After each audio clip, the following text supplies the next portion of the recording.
5 सितंबर। इस तारीख के आते ही बस एक नाम याद आता है, शिक्षक दिवस। याद आना भी जरूरी है। आखिर इस दिन पूरे भारतवर्ष में शिक्षक दिवस जो मनता है।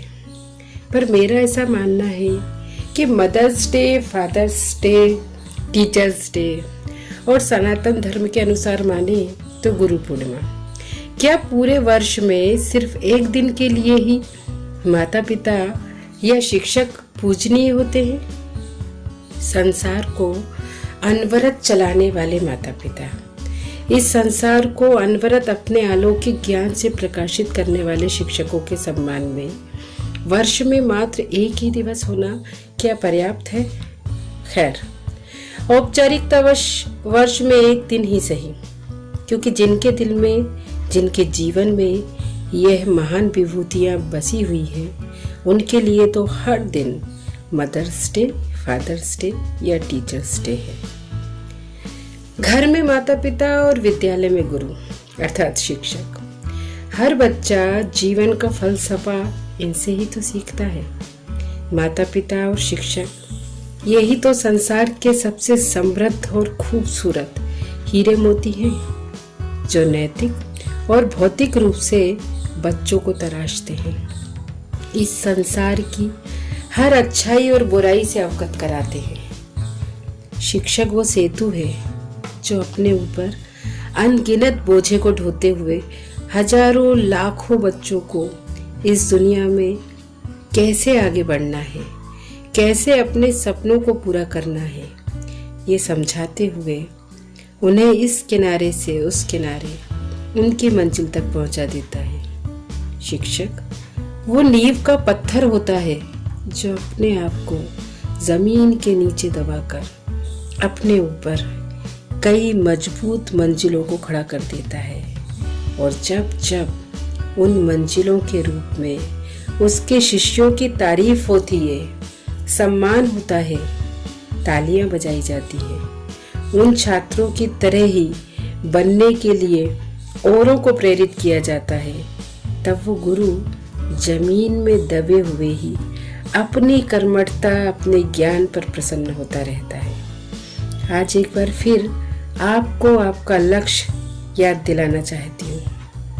इस स्कूल या किसी हॉस्टल में जहाँ भी आपने एडमिशन लिया है, ये याद दिलाना चाहती हूँ कि आप जिस चेयर पे बैठे हो ना, यहाँ आप अकेले नहीं बैठे हैं।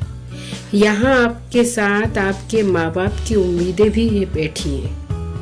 आपकी माँ के सपने बैठे हैं इस चेयर पर। जाने कितने बार आप उनकी उम्मीदों को कुचलकर आगे चले जाते हो, जाने क्या क्या बोलकर चले जाते हो। आपकी खुद की गलतियों के लिए उन्हें जिम्मेदार ठहराते हो। कभी सोचा है क्या गुजरती होगी उस वक्त उन पर? सोचिए। और एक लम्हा ये भी सोचिए आप डॉक्टर बन गई हैं और आप डॉक्टर के सफेद कोट में अपनी माँ के सामने हैं, तो कोई इंजीनियर बनकर उनके सामने है, तो कोई बड़ी कंपनी का CEO बन गया है। खुशी के इस लम्हे का वर्णन शब्दों में नहीं किया जा सकता। वो खुशी आपकी नहीं, आपके माँ बाप की होती है। वो सपना आपके माँ बाप का पूरा होता है। इस सपने को पूरा करने में, इस दिन को देखने में क्या क्या नहीं समर्पित किया होता है अपने आपके माँ बाप ने। हर क्षण माँ का ध्यान अपने बच्चे पर लगा रहता है। खास तौर पर यदि बच्चा दूर कहीं पढ़ाई कर रहा है, तब तो और भी ज़्यादा। हर वक्त माँ सोचती है, खाना बनाते वक्त, कोई और काम करते वक्त, खाते वक्त, हर लम्हे सबसे पहले उसे ध्यान आता है, मेरे बच्चे ने खाना खाया होगा या नहीं। हॉस्टल में पता नहीं कैसा खाना मिल रहा होगा, परंतु तुम्हारे भविष्य के खातिर वो अपने दिल पर पत्थर रख लेती है। पिता के पास पैसे हैं या नहीं, परंतु आपके खातिर जाने क्या क्या करके वो आपकी फीस अदा करते हैं। वो माँ बाप खून पसीना बहाकर जाने कहाँ कहाँ आपके खातिर बेइज्जती तक सहन कर लेते हैं और सोचते हैं मेरा बेटा या मेरी बेटी वहाँ अच्छी पढ़ाई कर रही होगी, मेरा बेटा जी तोड़ मेहनत कर पढ़ रहा होगा, बहुत अच्छा रिजल्ट आने वाला होगा। इस तरह से माँ बाप सपने बुनते रहते हैं।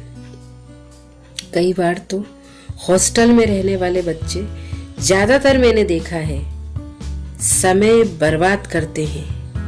हॉस्टल के लाभ को नहीं उठाते, हॉस्टल के स्कूल की बुराई करते रहते हैं, कमियां निकालते रहते हैं। अरे ये सोचिए, आपको इतना तो मिल रहा है, लाखों बच्चे ऐसे हैं जिन्हें कुछ भी नसीब नहीं होता, सड़क पर पड़े हुए खाने को खाते हैं, स्ट्रीट लाइट के नीचे पड़ते हैं। आप ईश्वर को धन्यवाद दीजिए, अपने माँ बाप का शुक्रिया अदा कीजिए कि आपके लिए इतना तो कर पा रहे हैं। आपके अच्छे जीवन के लिए वो दिन रात एक कर देते हैं, रात रात भर करवटें बदलते हुए गुजर जाती है, सिर्फ ये सोचते हुए कि किस तरह हम अपने बच्चों को और अच्छा दे सकते हैं। ऐसा क्या करें कि हमारे बच्चे की पढ़ाई उसके सपनों की उड़ान को और ऊपर पहुंचा सके। कहीं हमारी वजह से हमारा बच्चा किसी क्षेत्र में पीछे न रह जाए। 10वीं 12वीं क्लास तक आते आते बच्चे भटकते जा रहे हैं।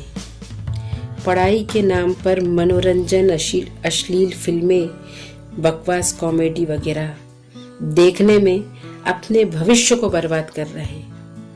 पढ़ाई के नाम पर मोबाइल मांगकर ज्यादातर ये सब हो रहा है।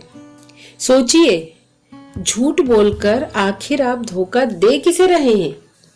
किसी और को नहीं, अपने आप को धोखा दे रहे हैं। आप आपके माँ बाप के सपनों और उनकी उम्मीदों को धोखा दे रहे हैं, उन्हें खून के आंसू रुला रहे हैं, उन्हें बीमार कर रहे हैं। आप कभी सोचा है आपने, आजकल 40-45 की उम्र में ही आते आते आपके माता पिता अचानक बीमारी में क्यों जकड़ रहे हैं? कभी अचानक बीपी हाई हो जा रहा है, अचानक चक्कर खाकर गिर जा रहे हैं, तो कभी माइग्रेन, तो कभी थायराइड, जाने कितनी बीमारियों में आपके माता पिता जकड़ रहे हैं। अचानक से आपके माँ बाप इतनी कम उम्र में क्यों बीमार होने लगे हैं? कभी सोचा है आपने? आपको हारते हुए देखकर, आपको फेल होते हुए देखकर, आपके और अपने सपनों को चूर चूर होते हुए देखकर, आपको गलत रास्ते और गलत लोगों के बीच देखकर, अपना सब कुछ बर्बाद होते हुए देखकर, वो बर्बादी जो आपने उन्हें दी है, ऐसे ही अनगिनत कारणों से आपके माँ बाप की अचानक ये हालत हो जाती है। जिन ख्वाबों को वो अपने जीवन में पूरा नहीं कर पाए थे, उन्हें आपके रूप में पूरा करने में अपना पूरा जीवन लगा देते हैं। आपकी पसंद नापसंद में अपनी पसंद नापसंद को भूल जाते हैं। कभी सोचा है आप उन्हें क्या दे रहे हैं, क्या देने जा रहे हैं? अब भी वक्त है, बदल लीजिए अपने आप को, बदल लीजिए अपने उस रास्ते को, छोड़ दीजिए उन दोस्तों को जो आपको गुमराह कर रहे हैं, छोड़ दीजिए मोबाइल को गलत या फालतू कामों के लिए, छोड़ दीजिए सिर्फ सपनों को देखना, उन्हें साकार करने का जतन कीजिए। अपने माँ बाप और अपने वतन का नाम रोशन कीजिए। माता पिता की कड़ी मेहनत का सिला उनके और अपने सपनों को साकार करके दीजिए। फैला दीजिए अपने पंखों को जीत की एक नई उड़ान के लिए। बहुत बहुत अच्छे बच्चे हो आप, बहुत खूबियां हैं आप में, बस उसे बाहर निकालने की देर है। आप में ही अमिताभ बच्चन है, आप में ही विराट कोहली है, आप में ही रतन टाटा है, आप में ही श्रीमती इंदिरा गांधी है, आप में ही अब्दुल कलाम है। ऐसे अनगिनत काबिल हस्तियां आप में ही हैं। बस उस हुनर, उस एक्स्ट्रा गुण को बाहर निकालने का काम आपको करना है, जिसे आप आज से, अभी से, इसी पल से आपको शुरू करना है। बेझिझक आगे बढ़िए, कामयाबी आपके बहुत बहुत करीब है, पकड़ लीजिए उसे।